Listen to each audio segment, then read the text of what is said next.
Hey, what's up, everybody? Here we are on our COVID Files 4.5. That means at point 5, we have our recurring super smart guest, my friend and colleague, Dr. Stuart Akerman. Dr. Akerman, would you please introduce yourself? Sure, Ken. Thanks for having me again. My name's Stuart Akerman. I'm a gastroenterologist with Digestive Health Associates of Texas, and I'm glad that I'm here again to discuss more COVID type stuff. So on Dr. Akerman and I did a COVID 3.5 episode, 3.5 episode, where we looked into the role of COVID in the digestive tract. Today, we're going to look at some journals and discuss the role of COVID-19 testing, specifically the role of antibodies. And you're going to be hearing a lot about this. And so a lot of the shows that we're doing, we're a little ahead of the media. So that's what I'm really happy about, is that every time we do a show, and then later the media kind of catches up. So the one thing I do want to address, and if you're watching this on YouTube, Dr. Akerman, you've changed your look a little bit. I mean, you had this very beautiful, luscious beard, Wolverine-like, and it's a little different. Is that because you're getting all the notoriety from this show, or what's going on?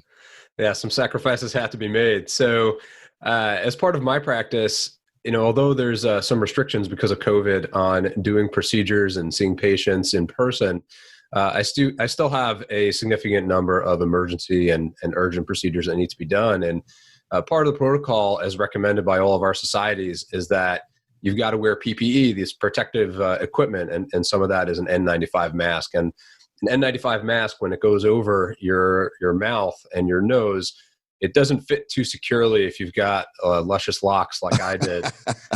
So sacrifices needed to be made. So Dr. Akerman did this really cool video where he's basically explained the whole process of this and how certain sacrifices have to be made. So I suggest everybody go to his website. What is your website? It's www.stuartakermanmd, StuartAkermanmd.com. You posted the video on your website, I hope? Yeah, it's posted on my blog on the website. It's awesome. I love the video. It's so cool. All right. So when you and I were discussing about doing this, and what I like is that you and I talk all the time, and we discuss journals and we do stuff and we kind of debate a little bit and we poke each other. And you were discussing that, hey, we should just do a show on this. Do you want to do like a point counterpoint kind of thing where we should debate? And I laughed because I immediately thought of Airplane, the movie from 1980. You're way too young for this, but Airplane. I've Googled it.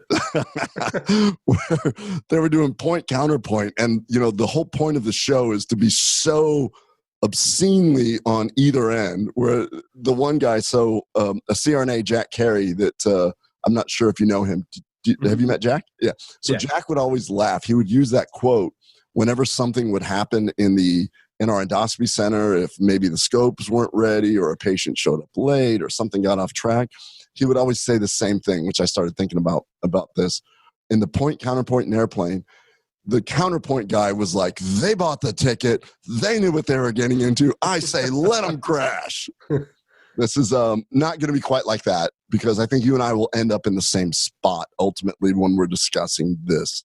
So that's kind of where I thought, where you and I were hoping to have a kind of a point counterpoint, but I think we're going to end up in the same spot. Do you kind of agree? Yeah, I agree. I think that it's good to sort of flesh out both sides of the argument so that you're more well-rounded in your discussion. And I think that's kind of how we approach it. We're looking at the same data. We're drawing our own conclusions and sort of coming out on both sides of the argument. I think that's good for any kind of evidence-based discussion. Totally. And what we're going to talk about today is something that is super important, because it is, how do we get the economy back on track? How do we use testing to do it? And we're going to take a look at the evidence-based approach to this. And in fact, this is coming so fast that this morning I woke up and I saw a couple different articles that came out this morning. One of them was an article on a homeless shelter in Boston.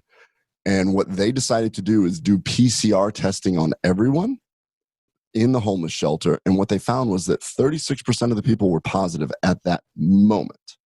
And we're going to discuss what that moment means. So 36% were positive, but only 7.5% admitted to having a cough, and only 0.7 even had a fever. The conclusion was in this article was, holy cow, we need to do mass testing so that we can see who's really been infected.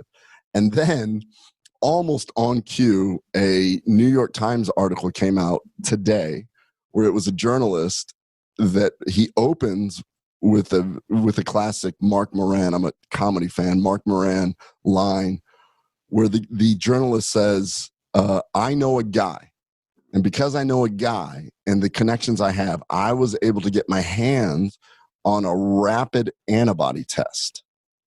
And I took the test, and I was negative. The problem is, I'm not sure it was a valid test. I'm like, this could not have been at a better timing. This guy did this. And that's what we're going to talk about today. Yeah. You and I know guys. Yeah, we know people. And this is the national and international discussion now. If you've at all been watching the news or reading papers or going on Reddit, you know that Italy, Spain, the United States to some degree, they're all discussing this idea of, how do we figure out who has immunity? Is there a way for us to figure out who can safely come out of their homes, go back to work, and sort of jumpstart the economy again and jumpstart life? And it sounds dystopian. It sounds like it could be a great idea. It could be a terrible idea, and anything in between. But what we don't have is we don't necessarily know the details yet. And I think that's what gets everyone confused, because there's no shortage of media outlets touting this as, the next great idea. But is it? I don't know. Well, we're gonna get into that. There was an article written by I don't remember who wrote this, but this just happened the last couple of days, about ending the lockdown, and they interviewed a Harvard epidemiologist. And he said, well, ending the lockdown is going to be an effort with trial and error. There is no scientific evidence to this. He's like, the best I can say this is, we're all in a life raft. I'm not sure how we get to shore yet. What we're going to talk about is possibly how to get to shore. Because if you think about it, governments around the world, they need to triangulate the health of the people, the freedom of the population, and there's no scientific consensus. So what I wanted to do today with you, because you're a super smart guy, much smarter than me, let's kick some science, let's go over some articles, and then play the pros and cons of each side of it. So I'll throw it back in your court. Where do you want to start with this? So I think, we have a few articles that we definitely want to discuss as the basis for the arguments about immunity. I think before we jump into it, just to get a better sense for our viewers, we need to explain some of the terminology and the differences between the testing methods to understand what is best to use to acutely diagnose someone with COVID-19 versus how do we tell that they're no longer infected, they're no longer sick, and whether or not, or at least to start that discussion of whether or not they have immunity. Absolutely. So let's start with what is the standard test being done when somebody shows up with a fever to an emergency room. So the standard testing, when you're trying to figure out, is this person currently infected and or not sick? We know they're sick, they're there, is something called PCR testing. So in PCR testing, we actually will try to replicate the virus, right? The implication being that you got to have virus in order to replicate. So a negative test means there's nothing there to replicate, and therefore you might have a fever, you might have some chills, you might have a cough, but you don't have COVID-19. On the flip side to that, if you start replicating virus, the virus has to be there. By definition, if a virus is there, you have viral infection. So PCR testing has been considered the gold standard for diagnosis of COVID-19 at this point. And let's talk about what we did talk about on our last show, the kind of pros and cons of that, because what we're learning and what is fascinating is we're here today. What is the date? April 16th, 2020. April 16th, 2020. I mean, we may be eating crow tomorrow because this is all changing. But what we're learning now is that a lot of people, I was listening, don't remember who the virologist was, but he was describing the actual process. If you've had the swab done, it's not very comfortable. They get in there, they try and get the cells, they try and do this. There is some sampling error issues with this, and possibly it's not in the back of the throat. We discussed how possibly it could be in the stool. So there are some limitations to that particular PCR testing. And a lot of the studies we're going to refer to look at comparison to PCR. Correct. And in some of those studies, that in order to mitigate that risk for false negatives, they'll swab multiple areas and multiple sites to try to decrease that risk of missing a potentially positive person just because of sampling error. It's funny you say that, because now, after our last episode, and I'm pretty sure that they listened to our episode, and this is why they did this, because I can only assume that there's a Chinese doctor that's saying that we should probably swab the anus in those that have recovered to determine if they have PCR positive. So before somebody's released from the hospital, swab their anus. Yeah. I mean, I think fewer people are going to go to the hospital. Probably. We probably shouldn't publicize that. So the PCR testing. Now, explain what the antibody testing is. So when we talk about antibody response, and you might have heard a lot about this, the buzzwords are IgM and IgG. These are the two immunoglobulins that we talk about with infection. And once you have an infection, in order to mount a response, that's really what we're talking about. And IgM is the immunoglobulin that comes up first. That's kind of the acute fighter for you to try to get the infection under control. And then once you're sort of getting to a point where you're starting to go towards recovery, you start creating IgG. And IgG are more like your memory, right? That's what reminds your body and how to fight something. So when we talk about vaccinations, where we're actually providing immunity to people, what we really are doing is either providing directly IgG or giving what's called a live attenuated virus, a small kind of stunted virus, so that your body will see it, react, and create its own IgG. If I had to encapsulate this in one sentence so that you remember the difference between IgM and IgG, I would say that IgM is what wins the battle for you, but IgG is what wins the war. I love that. I've never heard it. Did you just, is this yours? Yeah, that's a shower thought. I love that. You're exactly right. So a lot of people, if you've ever been checked for Epstein-Barr virus, this is a very common thing. Epstein-Barr virus will usually have an IgM and an IgG, and people will realize that most of us are IgG positive. We've been exposed, which means you saw the virus and you carry these antibodies throughout your life.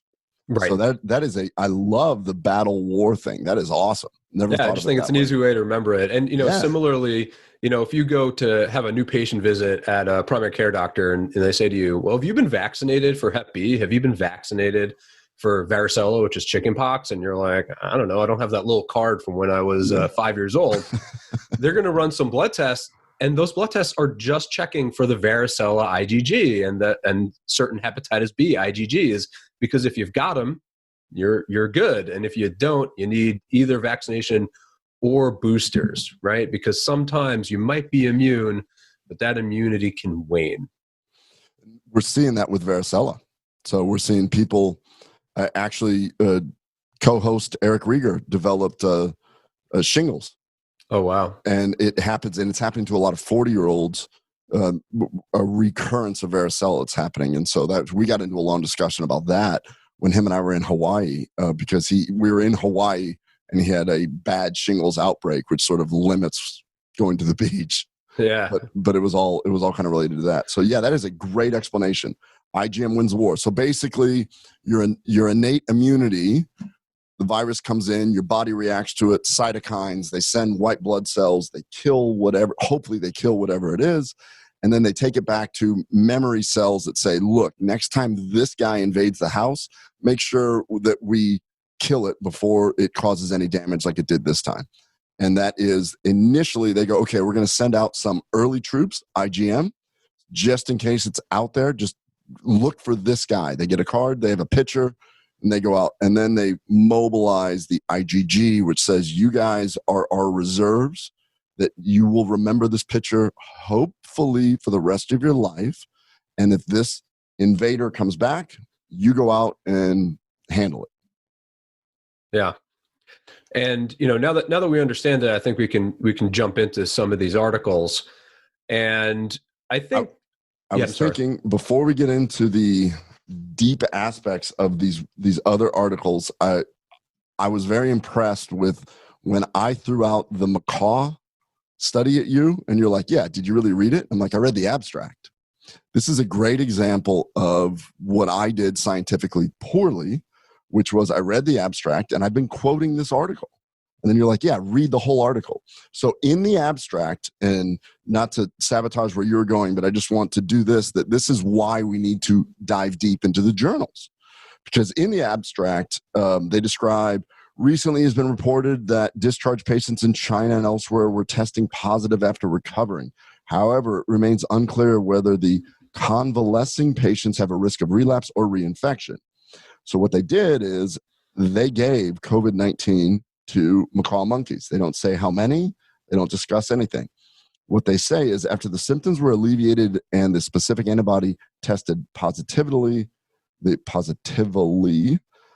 half of the infected monkeys were re-challenged. Half of the infected, notably neither viral loads in nasopharyngeal and anal swabs, a long timeline, nor viral replication in all primary tissue at 5 days post-infection was found in re-exposed monkeys. Right. And then you said to me yesterday, why don't you read the rest of the article? Right. Because if you, I mean, we'll get into this in a little more detail in a couple minutes, but, sort of a spoiler, this is the study. This is the study that's being quoted as the basis for immunity testing and talking about giving out people immunity cards, because it's this solid proof that immunity exists and you can't get reinfected. And if you read the abstract and you listen to all the pundits, you would think they herded every monkey they had in China and created a cohort of thousands. In reality, when you read the study, they had 4 monkeys. So they reinfected half. They reinfected 2. So not to say that the data is not valid, but you have to have it with a grain of salt, the size of the Rock of Gibraltar. Yeah. So after I read it, I was like, oh man, he wasn't kidding. And then they reinfected the 2, and then they sacrificed them. And they called them adult macaws. So then I went down a rabbit hole, typical Google rabbit hole. As it turns out, macaws can live 20 to 30 years. The average age of these adults were 3 to 5 years. So right, younger, theoretically healthier, much younger, preteens or teen style adults. And I get it that we don't want to sacrifice a whole bunch of macaw monkeys. I'd rather not sacrifice any animal or anything and have some sort of other way to test this. But this is just a great example of the media using this article, me using the article, and other, when Eric and I were talking on another episode, I was bringing this up. So thank you for pointing that out to me, because that has to be, you have to look at the articles, and that's what we're going to do today is let's dive. So I'm going to throw it in you, wherever you want to go with it, run with it, and I'll try and keep up. All right. So before we hit that study, and we definitely want to talk about that because it's the basis for the whole argument. There was a study or a data set really published by the Chinese CDC about the Wuhan experience, and I think it's good just to hear the numbers. So basically, is it this one? Correct. Okay, great. Mm-hmm. Yeah. So this is the viewpoint, characteristic of and important lessons from the coronavirus 2019 outbreak in China is the title of the article. And these numbers are current as of February, which is at the end of the curve in Wuhan. So they are completely valid numbers, that they published. So they had 72,314 cases of COVID-19, and 62% of those were confirmed with some sort of testing. A lot of those numbers came from people who just had the right clinical syndrome because, much like us, they didn't have enough testing to go around. They weren't able to get all the testing at the same time. So, some of those numbers are the people who were admitted and treated and may have been on ventilators but didn't have a confirmed diagnosis, but it seemed pretty likely that they were sick with COVID-19. And 3% of them were in advanced stage of over 80, and 87% though fell into that 30 to 79 age range, with only 8% of the confirmed cases being younger than 30. So, most people fell into that fat part of the age distribution, with a very small percentage of them being on opposite ends of the young or old spectrum.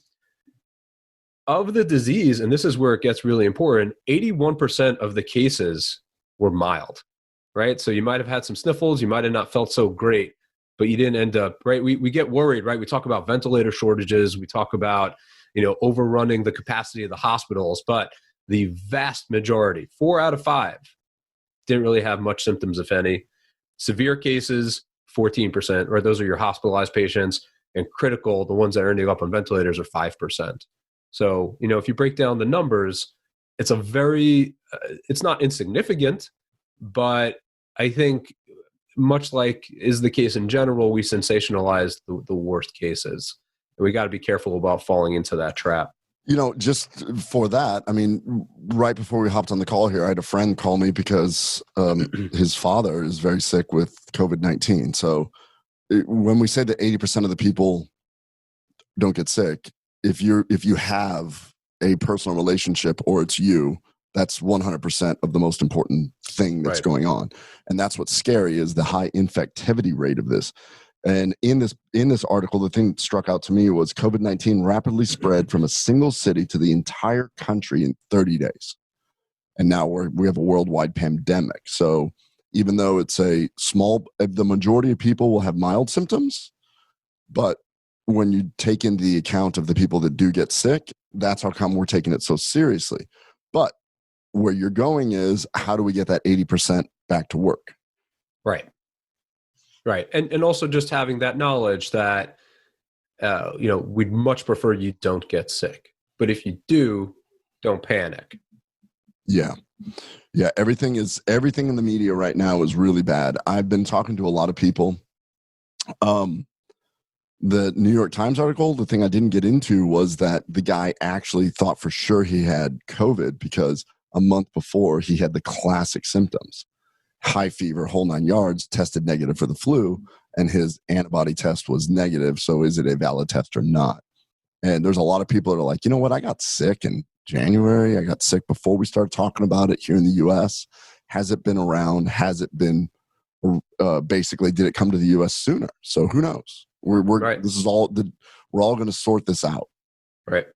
And the case fatality rate in Wuhan was 2.3%. So 2.3% of the confirmed cases, passed away, but 50% of those were critically ill patients. So it does sort of pass through that the sicker you are, the more serious it is. Yeah.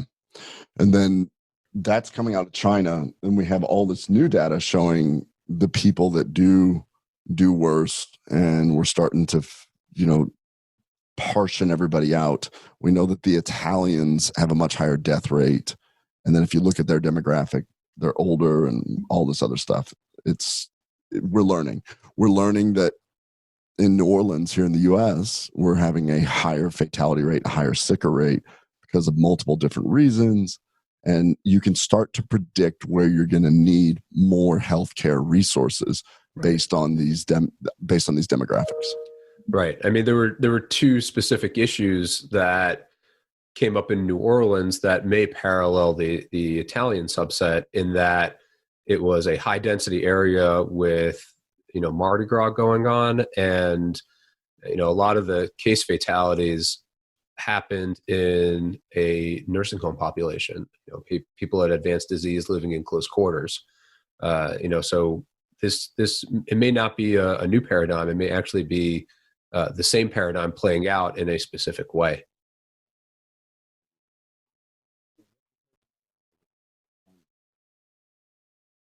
Your audio is out. Oh, sorry. What's your take? What's your summary of this article then? So my summary of this article is that there's a really high number of people who got infected pretty quickly. This is a high infectivity virus, but of those, the vast majority of them did not get that sick, thankfully. But of the ones that did get sick, there are a significant number who became critically ill, and some who unfortunately even died. So it is serious. We do have to take it seriously and maintain social distancing and do all the things we can to flatten that curve. But if you do get sick, they're for most, you will see the other side. Okay. Yeah. So the other articles that you chose to talk about, how does this play into this one? So the second article is answering the question of what is the true denominator, right? How many people actually are infected, right? We're talking about these rates of infection, but the problem is in just about every spot in the world, we're choosing to, because of limited resources, we're choosing to test people who are high risk, the patients who come in with significant symptoms, right? It's not just simply that you show up and say, hey, I've been coughing for a few days. I want to get checked for COVID. If you do that, you're going to get turned around and told to go home and self-quarantine, right? The ones who are sick, having trouble breathing, high fevers, those are the ones that are getting tested. So unfortunately, we're creating our own sample error. And this is playing out the world over. So the natural follow-up question is, what's the true denominator? How many people actually are infected? And there's a study called the estimates of undetected rate among SARS-CoV-2 infected using testing data from Iceland. And they chose to look at Iceland in particular because they have a sort of a dual phase program. They have the same exact setup as we all do, where they're testing nationally high-risk individuals through their national university hospital system. But most of the population, again, so they do throw in there still is a little bit of sampling bias, but most of the population is eligible for voluntary testing from a private company called Decode Genetics. So because they have a much larger sampling size, this became a good spot to try and figure out what that true denominator is. Like I said, there are some limitations because even though most people did fall into the ability to get or eligibility to get tested through this private company, they didn't get everybody. But they did get some nice demographic data. 44% of the people who went and got voluntarily tested had some mild sort of cold or flu symptoms. So these were not asymptomatic individuals by and far. Many were, but not all. And based on their data, on the results of both the national testing and the private testing, 88.7 to 93.6% of infections are undetected infections. They're the ones that we don't know about. Say that one more time slowly. Yeah. So they created a range. They didn't have an exact number, but somewhere between 89 to 94% of all true infections were being undetected. To sort of flip that around the other way, we're only diagnosing about 6% of the true infections. So we're leaving a lot on the table by design. Yeah. And I have to believe these guys. Now, I know that your undergraduate degree was in economics, correct? Yeah, among others. Among others. Well, I got the biggest kick out of reading this article because looking at the math that they're doing, this is basically my insecurity nightmare. I'm not walking around whenever I'm like really stressed. I don't have nightmares about being naked. I have nightmares about trying to take a calculus test or something. These stats are stunning. I mean, it almost looks like artwork what they're doing. So I have to believe them that they're right because it's pretty crazy. It took me a little bit to read it and make sure that I understood what the numbers meant. And as we discussed it the first time around when we were talking about this article, I actually overstated what they were trying to say because I misunderstood some of the numbers. So after reading it 2, 3, or 4 times, it made a little more sense to me. So I'm glad it made sense to you because I just look at this and it just looks like I feel like I'm on Goodwill Hunting with that chalkboard and trying to solve the whatever equation it is. These things they did a lot of math on this to extrapolate this to a nationwide thing, which means they had the tests, they showed how many people were being missed, and then they extrapolated it to their census. Right. And just to explain what I mean by numerator and denominator in this situation. So the numerator, or the number above the line, are the number of people who have COVID infection. The denominator is the population. right? So one point of bias in a study like this that you have to understand whenever you're reading this is you have volunteers, right? People who said, I'm going to go get tested.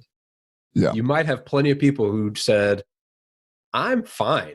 I'm Yeah. not getting tested. I don't want to know. I'm not getting paid, so why should I drive over there? Yeah, exactly. Maybe I'm going to get exposed because I'm hanging out with all these people. So the true denominator, the population, might be underrepresented. So even though we're saying that 6% of the people are the true and 94% are being undetected, it might actually be a smaller number. But I think what you can take away from this is that we're only seeing a drop in the bucket. The question is, how much is that drop?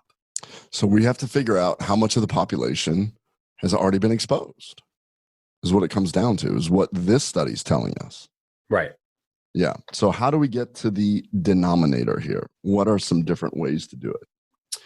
So probably one way to do it, which hasn't been done yet, but is under discussion, is random testing, right? Because if here you're saying the selection bias is in that only certain people are coming to you, well, maybe if you go to them, you'll be able to get a better sense of a smattering or a cross-section of the population. And this has been one of the discussions now in the media about, in the United States in particular, about certain counties getting access to testing and setting up random testing protocols. And some of the discussion has been about mobile command centers, right? Going out to people so that you decrease that selection bias.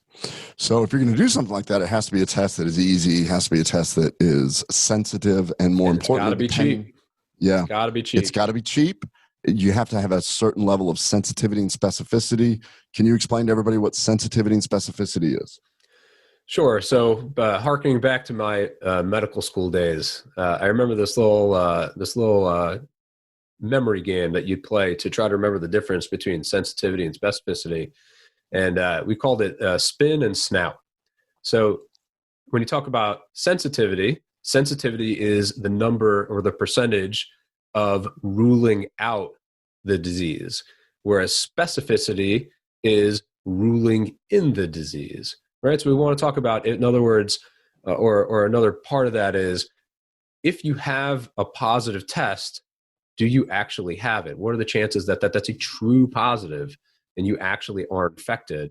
And on the flip side to that, if you have a negative exam, how confident are you that you don't have it and we didn't miss the fact that you have it? Yeah. If you want an update on this, I went to Peter Attia, MD's website, and he does a whole thing on how to get people back up to speed with this epidemiology and stats kind of terms, because it is confusing. But bottom line is, if you have a high sensitivity, high specificity, it's a good test. Right. Is what it comes down to. Yeah. Any screening test you want to know that it's picking up the right people and casting away the right people, and not telling people incorrectly that they have something, and also not letting us lose the ones who truly have it and we don't know. Yeah. So think about this. If we do a test and it says that I am positive for the antibody, meaning that I have IgG, and it is a false positive, then I go around the world thinking I'm bulletproof and I could be infecting people, and then I put myself at risk. If we take a test and it is a false negative, then we're putting people and saying, you don't have this yet, go back in your home, keep quarantine, you can't go back to work, and all this other stuff. Right. And that's kind of what we're going to get into right now. Right. The risk of it is it's the antithesis of social distancing. Yeah. Yeah.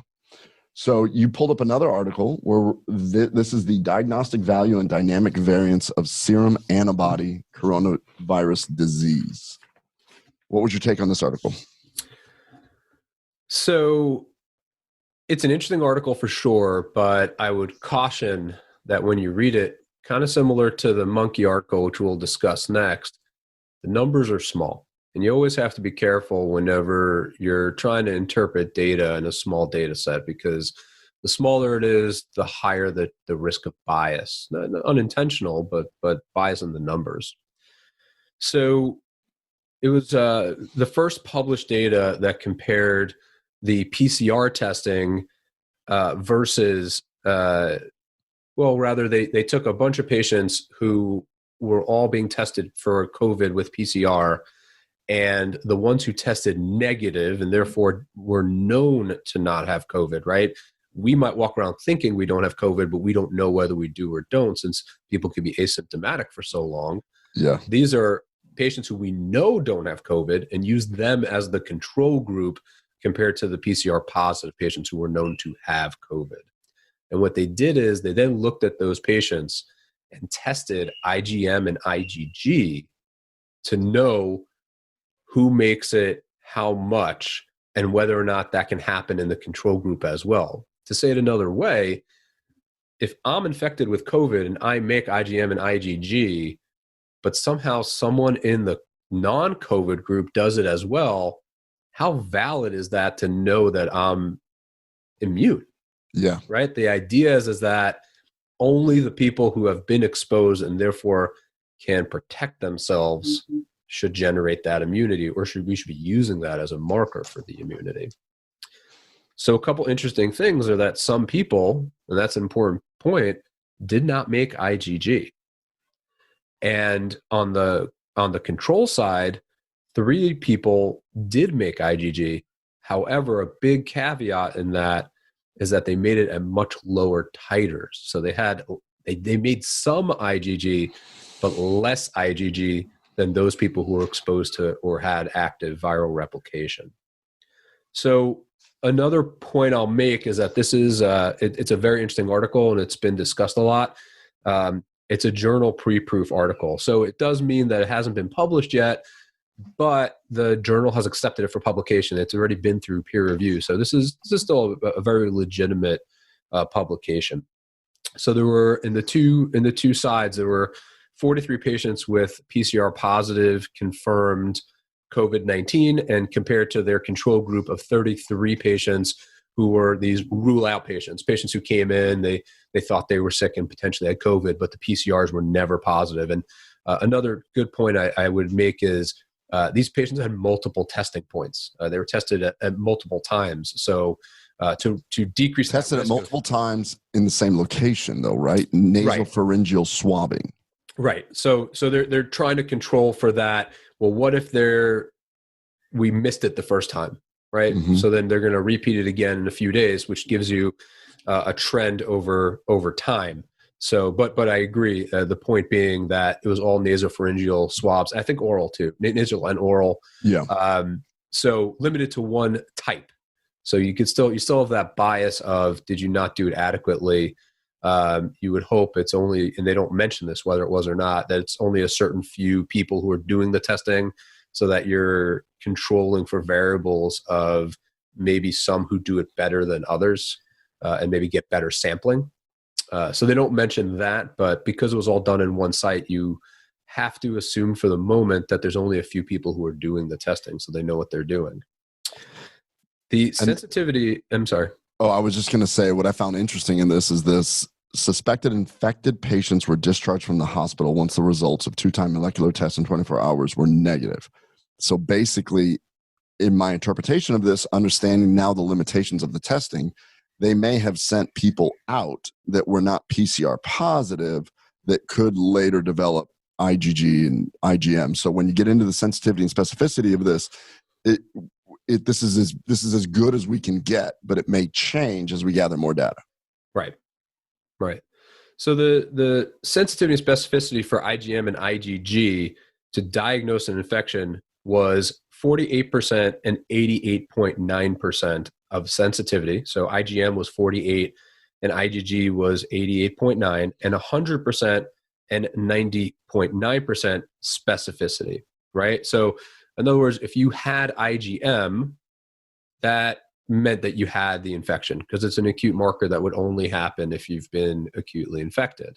But if you didn't have IgM, it did not mean that you weren't infected, right? Mm-hmm. So just to sort of wrap your head around that, it's really, really good as a marker if you have it, but if you don't have it, it doesn't give you a whole lot of confidence. I love how we're doing this, because the media just glosses over it and just confuses people. My patients are calling me all day long asking all these questions. Yeah, it's important to understand what it is, right? And the media doesn't kind of give you a primer to explain the background of what they're talking about. They just give you a 2-minute soundbite, and you're sort of left on your own to interpret it. Exactly. Sorry to interrupt. Go on.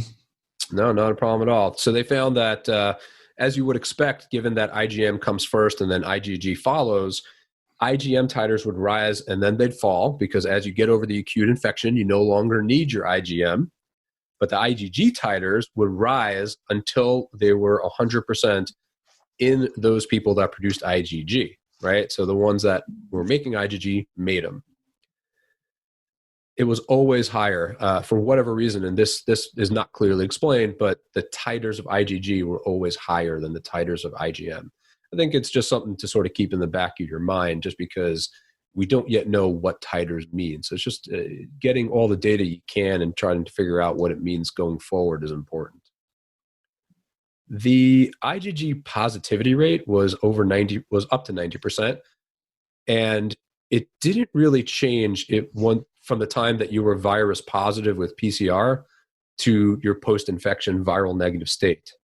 But the titer of IgG was almost double once you pass the infection, which that starts giving you that glimmer of hope about immunity, right? Exactly. Because as you're fighting the infection, it's not as important to remember you need someone who's actively on the front line, and that's where your IgM helps you. But once you're done, you want to remember that. You want to be stone cold. You want to know that if you get any kind of exposure again, your body is ready to jump into action.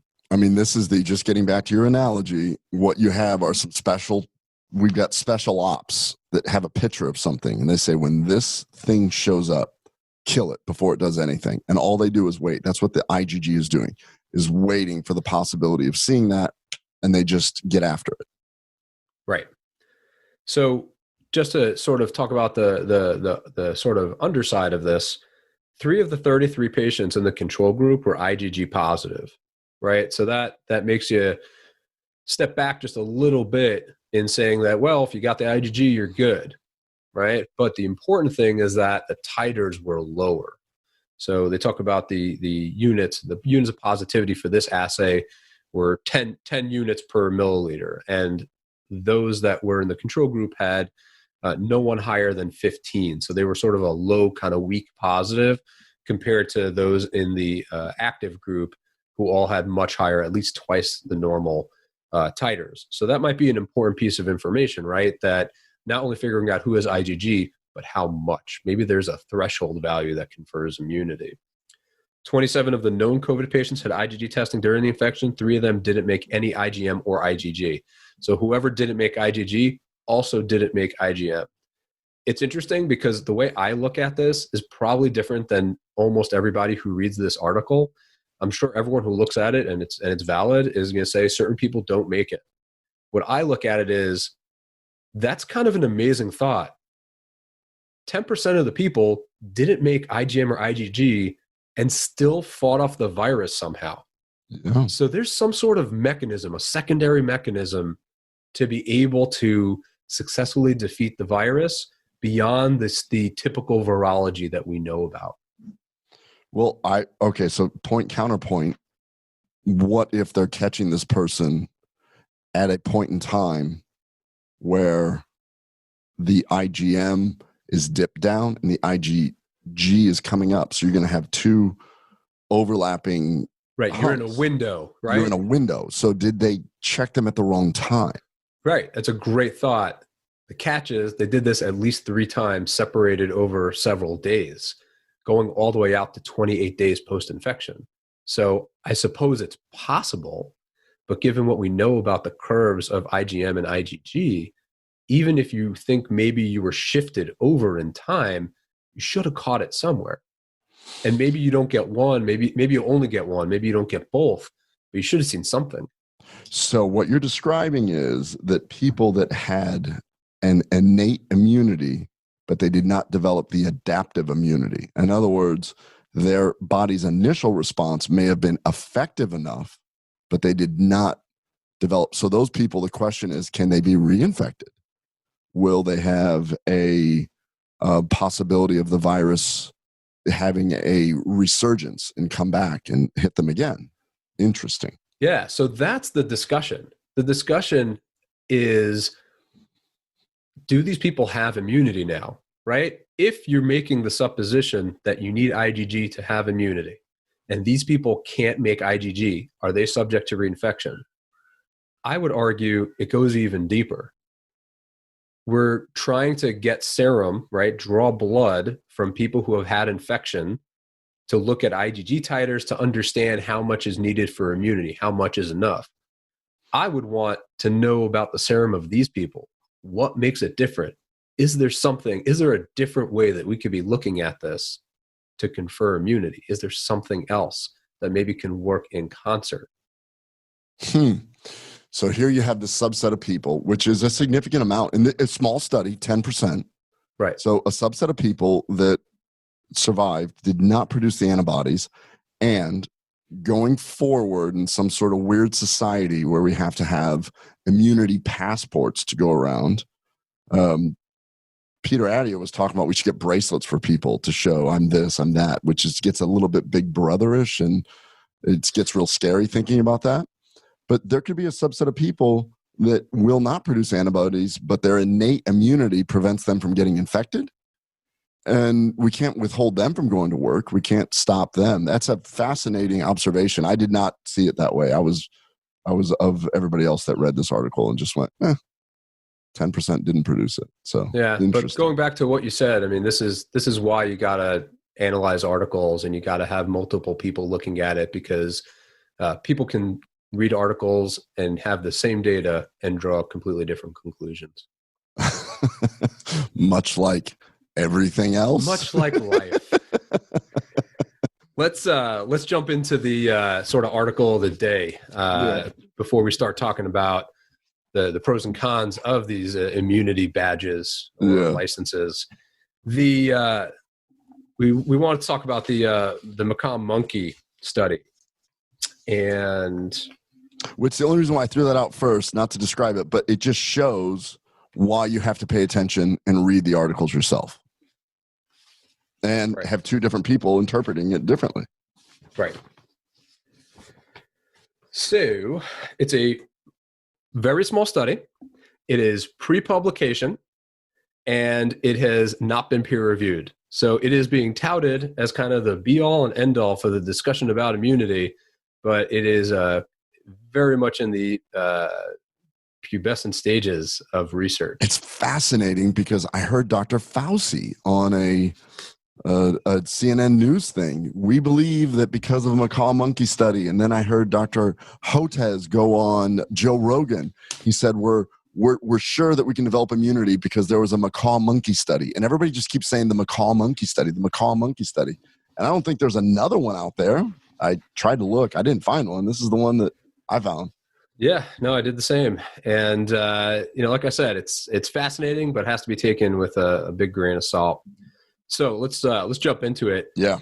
The whole reason why they did this study was prompted by reports of patients who had been discharged and considered cleared from virus. And then they were coming back with a reinfection, or raising that question of, is this a relapse or a reinfection?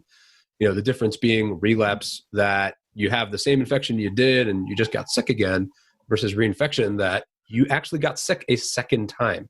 And it implies that there's no immunity. Big difference. So they followed 4 rhesus monkeys and they infected all 4 of them. They actually gave them inoculations of the SARS-CoV-2 virus. And they developed a lot of those typical symptoms that we're seeing in people around the world. Once the symptoms were alleviated and the viral replication, as judged by, as you said, respiratory and anal swabs and PCR, had all subsided, all appropriate antibodies, so IgM and IgG, and there's actually a whole bunch of other ones we didn't even touch on, they were all there, right? So they sort of validated the subset of the 4 monkeys by saying these all created everything appropriately, and therefore we can look at them for some information. They euthanized one of the monkeys from the start, and they basically took various organs and tested the organ tissue to see if they would be PCR positive, and they found evidence of viral replication all over the body. Nose, pharynx, lung, gut, spinal cord, heart, skeletal muscle, and bladder all displayed PCR positive COVID at the time of infection. 2 of the monkeys, so now you're down to 3 monkeys, 2 of the monkeys were then re-challenged, where they inoculated them a second time with SARS-CoV-2. So again, this is talking about reinfection, not reactivation. All the monkeys, so all 3 monkeys, were then tested for viral load, and none of them were found to be PCR positive. So the 1 monkey who was left as a control and the 2 monkeys who were re-inoculated, none of them had PCR positive disease at this point. They then took one of those reinfected monkeys, euthanized that monkey as well, did the same kind of testing, looking at all those different organs and trying to see if they were PCR positive, and found that they were negative in the tissue. In all of the tissue. And that's pretty shocking how disseminated that virus was in the first one. So that's impressive. Yeah. So very interesting data, very interesting information, throws out a lot of very positive possibilities here now for infection and the ability to fight off reoccurrence. But gotta to be very skeptical, right? I mean, 4 monkeys, they all displayed antibodies, and from the last study we looked at, we know that that's not true, right? If you have those 43 patients, sort of looking at them and say, if I only took 4 of them and looked at those 4 people and they all made antibodies, I draw a conclusion from the study, well, I guess everyone makes antibodies, but we know that's not true. Yeah. That's a very interesting analysis on a study that's being thrown around in the media like crazy. Nobody's talking about that. And if you read their abstract, I'll say it one more time, like I did, it seems like they had 1,000 monkeys. So great job on interpreting that and getting into the details, and, having the time during Passover and stuff to go into detail like that. Because I just got a cup of coffee, got some matzah, and just sat down and went through all these studies. Well, you're better than me, because it's like drinking out of a fire hose. I try to sort through which ones I'm going to take a deep dive in. And I like doing this with you. I like doing these 0.5 episodes where we do deep dives, and you challenge me to look at some of these studies. So I had a long interview yesterday with Matt Atwood, who's the CEO of a company that has access to rapid point of care IgM testing, where they actually have the ability to take a finger prick like a glucose stick, and then you can see if you're IgM positive, IgG positive. And it's interesting because you had also sent me that study, and he sent it to me about the Laredo. Was it El Paso or Laredo? Laredo. Yeah, Laredo, Texas. Yeah. Why don't you go ahead and tell everybody about what kind of a fiasco that was? Well, the short version is best intentions for sure. The city of Laredo ordered, I think, 500,000 testing kits to try and stimulate their economy, right? They wanted to go out. Just to clarify, it was $500,000 for 20,000 kits. So the city spent $500,000. Thank you. And they basically wanted to go out and test everyone and see if they could figure out who's IgG positive and say that those people can go back to work and sort of get Main Street running again. And it turned out that the kits were not quite up to snuff. And unfortunately, it was a bit of a loss for the city of Laredo. So people are asking, like, well, how is this happening? And I just want to clarify this a little bit. It's what happened in China is exactly what President Trump is doing here.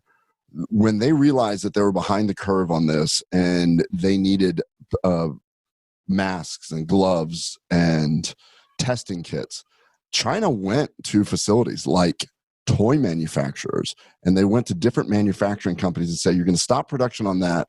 Here's your parts to make masks. Here's your parts to make test kits. And here's how you're going to do it. Figure it out. So these were not already pre-designed medical locations. They were doing what the government told them to do. And then they made a bunch of these things. They shipped them out. The U.S. bought a bunch. And then we realized a lot of these things are not effective. And they shipped them back, discussed possibly suing this. And so then China had to step it up and be like, well, we can't just force you to do this. Well, as it turns out, there's a bunch of that stuff still floating around in the US. And there are some companies that are saying, well, I'll just repackage it and sell it. And that's kind of what happened to these guys. So for instance, our group, I got an email from somebody in our group that said we have access to these IgG kits. And I looked into it. And as it turns out, we contacted the manufactured for company, and they're like, yeah, we got a bunch of those kits that are not valid because they're not certified. So a company out of Houston bought us, and then they contacted our group and offered to sell it for dirt cheap. And you get what you pay for, I guess.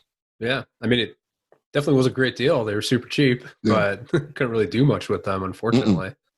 And then as doctors, imagine if we tested people with an unreliable test, and we said, look, you and I carry liability all the time, but at least we can say this test was FDA shown to be the sensitivity specificity. So there is a 95% chance that the information I'm going to give you is correct. You're going to assume, and I'm going to assume that there's a slight possibility that it could be wrong. If you're positive, then what we're going to do is send you for another more distinct test, which costs a lot more money. It's going to be serum. And that's kind of where I think this needs to go. You do mass screening like we did with, quite honestly, HIV. I remember we did the rapid HIV, and then you do the ELISA test or whatever it was afterwards to try and really determine what's going on. So we have these people that if we can screen them and get the IgG, IgM, and then do a secondary test and prove that they have antibody, then now the next discussion is, all right, Dr. Akerman, we've got IgG people running around with their badge saying, I can work, I can do things. What are the limitations of that?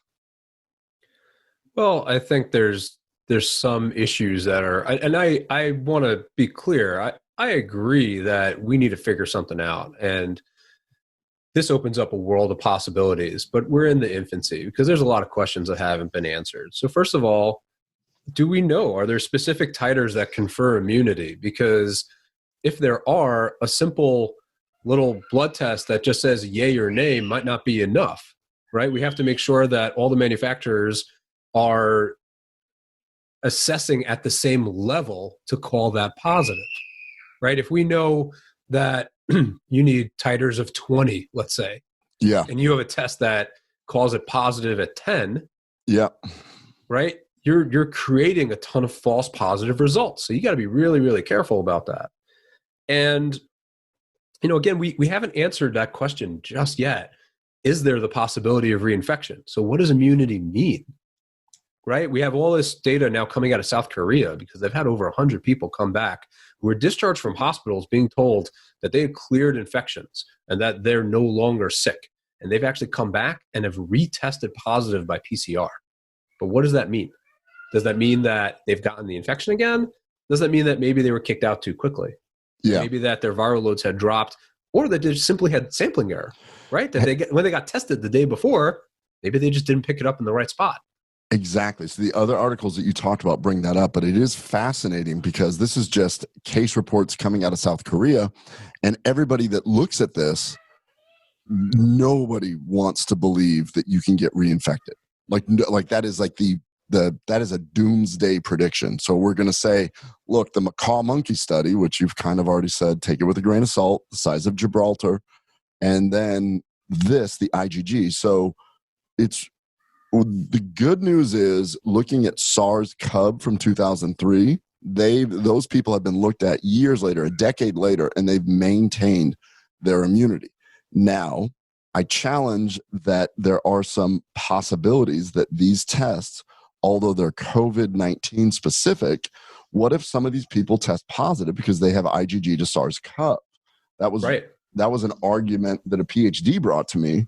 Because I was on a Zoom call yesterday with a virologist who did the original research on that, and he's like doing this. He's like, well, we're seeing that some people can develop antibodies which made a mistake.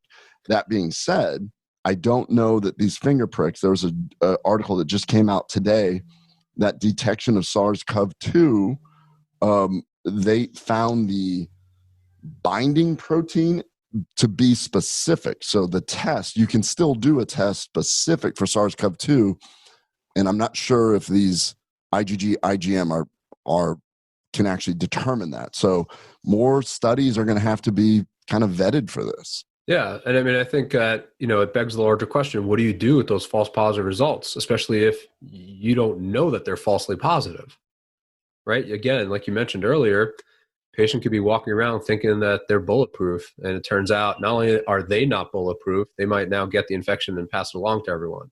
Yeah. It becomes part of the larger discussion about herd immunity, right? Because if we're getting all these people that now are immune and we're putting those people out in the population, then the people that they're coming across are not as at risk, right? But we don't know what that critical number is to create that herd immunity. Yeah, absolutely. There's a lot to discuss, and clearly you and I can get together and try and vet some of this stuff as the literature comes out. I appreciate you taking the time to do that. Unfortunately, it's starting my telemedicine time right now, but where can people find you, Dr. Akerman? The easiest way is to check out my website. There's a lot of information about my practice there, and I've been trying to update my blog with useful information, and that's at www.stuartakermanmd.com.